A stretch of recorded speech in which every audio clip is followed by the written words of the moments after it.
कैसे करी है सुनल जाओ। सामने आइले है सखी मोरा मन अति हरसाइल, ऐसन लागे मोर जिया में कि चार ओर खुशियाँ बयाई। लेकिन भावा कजरी के कि हरे रामा रिमझिम पड़े रस बुनिया मगन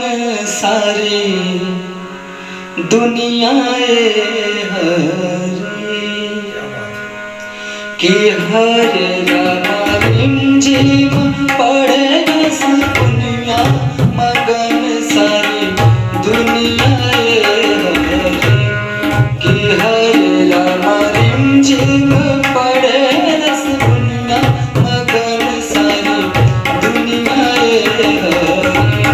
कि हरे रामा रिमझिम पड़े रस बुनिया मगन सारी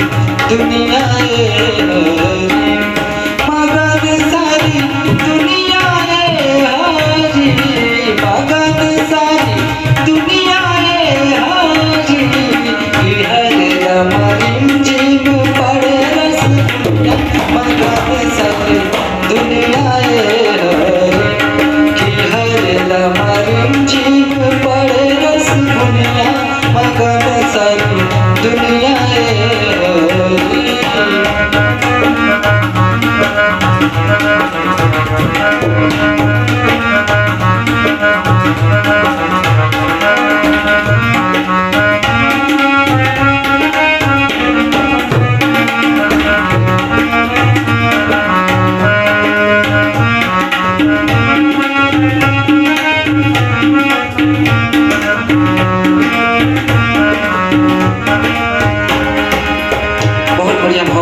दुनिया